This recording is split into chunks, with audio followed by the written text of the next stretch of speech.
C'est pour ça qu'on voit d'ailleurs ces femmes dominatrices mal baisées avec des sales gueules, alors que l'homme dominant, on voit Chirac, plus il s'élève socialement, plus il baise, et plus il additionne conquête sexuelle et pouvoir social, alors que chez la femme c'est presque un sacrifice. Elle doit sacrifier son épanouissement physique et donc relativement psychologique, au sens affectif du terme, par sa montée en puissance économico-sociale. Et ça donne, vous regardez la première ministre actuelle, hein, vous la regardez, et c'est tout ce qui exprime son visage. Et puis alors quand vous allez chez Sandrine Rousseau, là ça exprime pratiquement la pathologie au sens psychiatrique. Et ça, c'est des articulations très importantes. Je le répète, chez l'homme, on va d'abord prendre l'homme puisque c'est le modèle, la puissance et l'épanouissement marchent de pair.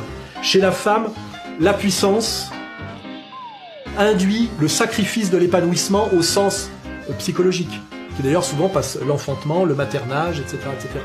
Donc en fait, on a des féministes masculinisantes qui en fait sont des hommasses, qui ne sont pas épanouies, qui sont dans une fuite en avant du pouvoir économique et social pour essayer de lutter contre leur déficit d'épanouissement qu'elles ont du mal à identifier, et qui en plus ont renoncé à quelque chose qui était leur qualité, qui était la nécessité de la finesse psychologique à cause de l'incapacité de la domination directe par la force brute. Ce qui est bien dans les rapports de couple, c'est que c'est beaucoup moins vulgaire et stupide que ce qu'on nous raconte dans les médias. C'est-à-dire que c'est un rapport durable, subtil, où très souvent la femme prend le pouvoir sur l'homme, mais pas en aboyant, pas en jouant les hommes, c'est-à-dire à sa manière.